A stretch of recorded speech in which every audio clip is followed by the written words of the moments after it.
أعوذ بالله من الشيطان الرجيم. بسم الله الرحمن الرحيم. يا أيها الناس اتقوا ربكم الذي خلقكم من نفس واحدة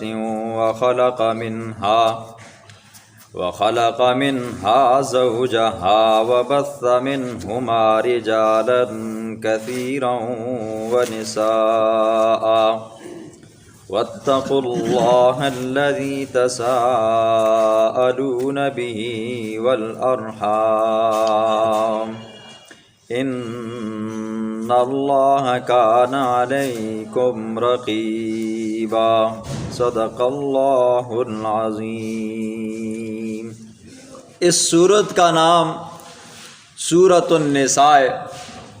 نساء عربی میں بہت ساری عورتوں کو کہتے ہیں، تو اس اعتبار سے اس کا مفہوم یہ ہے کہ اس سورت کے اندر اللہ رب العزت عورتوں کے حقوق بیان فرمائیں گے. اب اس سورت کا پچھلی سورت کے ساتھ ربط کا پچھلی آیت کے ساتھ ایک ربط ہوتا ہے، خاص مطلب ہوتا ہے. تو پچھلی سورت کے اندر اللہ رب العزت نے اغیار کا ذکر فرمایا، غیروں کا ذکر فرمایا، یہودیوں کا، عیسائیوں کا، مشرکین کا ذکر فرمایا، اور ان کو دعوت ایمان، ان کی اصلاح اور ان کے ساتھ جہاد کا ذکر فرمایا. اس سورت کے اندر اللہ رب العزت اپنوں کا ذکر فرمائیں گے. دیکھیں جی، اس سورت کو شروع کرنے سے پہلے اللہ نے یا ایھا الناس کے لفظ سے افتتاح فرمایا کہ یا ایھا الناس، اے لوگو، چاہے مرد ہو چاہے عورتیں ہوں، چاہے بچے ہوں یا بچیاں ہوں، عورتیں ہوں یا جوان ہو، بوڑھے ہوں یا جوان ہو، یا نادان ہو یا دانا ہو، کم عقل ہو یا عقل والے ہو، سب کو خطاب ہے کہ اتقوا ربکم، اپنے رب سے ڈرنا. یہ وہ آیت ہے جو نکاح کے خطبے کے اندر پھیلی جاتی ہے، اس کے بعد دوسری آیت پڑھی جاتی ہے، اس کے بعد تیسری آیت پڑھی جاتی ہے. اور مطلب اس آیت کا یہ ہوتا ہے اپنے رب سے ڈرنا. یہ جو معاملہ طے کرنے جا رہے ہو، اس معاملے کے اندر اپنے رب سے ڈرنا. اور جس نکاح کے اندر، جس شادی کے اندر خوف خدا ہو تو وہ اللہ کے فضل و کرم سے پروان چڑھتی ہے. تو اللہ رب العزت نے اتقوا ربکم، اپنے رب سے ڈرتے رہنا. وہ ذات جس نے تمہیں پیدا کیا. حضور صلی اللہ علیہ وسلم کے مبعوث ہونے سے پہلے جاہلیت کے اندر عورتوں کو ان کے حقوق نہیں دیے جاتے تھے، بچیوں کو ان کے حقوق نہیں دیے جاتے تھے.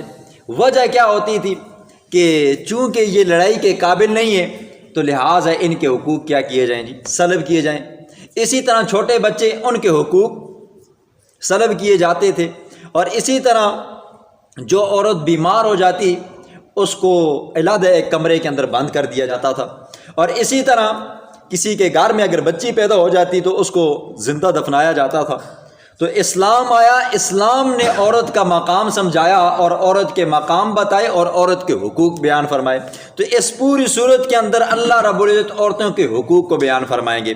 تو اللہ فرماتے ہیں اتقوا ربکم، اپنے رب سے ڈرنا کہ وہ ذات جس نے تمہیں پیدا کیا.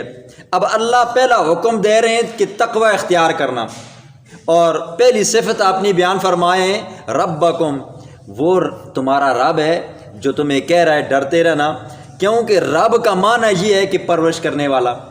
جب میں تمہاری پرورش کر رہا ہوں، بچیوں کی پرورش میں کر رہا ہوں، تو پھر تم ان کو زندہ درگور کیوں کرتے ہو؟ ان کو قتل کیوں کرتے ہو؟ پرورش میں تمہاری کر رہا ہوں تو ان کے حقوق تم کیوں دباتے ہو؟ الذی خلقکم، وہ ذات جس نے تم کو پیدا کیا، من نفس واحدہ، ایک نفس سے. ایک نفس سے مراد جناب آدم علیہ السلام ہے. اللہ نے آدم علیہ السلام کی ٹیڑھی پسلی سے، بائیں پسلی سے مائی حوا کو پیدا فرمایا. پھر ان کے پیدا فرمانے کے بعد اللہ نے ان کو آپس میں انس اور محبت عطا فرمائی. تو وہاں سے اللہ نے ان کی اولاد پیدا فرمائی جو آج تک چل رہی ہے. ایک نفس سے مراد حضرت آدم علیہ السلام اور بھائی حوا علیہ السلام ہے. فرمایا کہ تمہیں کیوں اس بات پر تکلیف ہوتی ہے عورتوں کے حقوق کیوں نہیں دیتے ہو؟ عورتوں کے اوپر اتنا ظلم کیوں کرتے ہو؟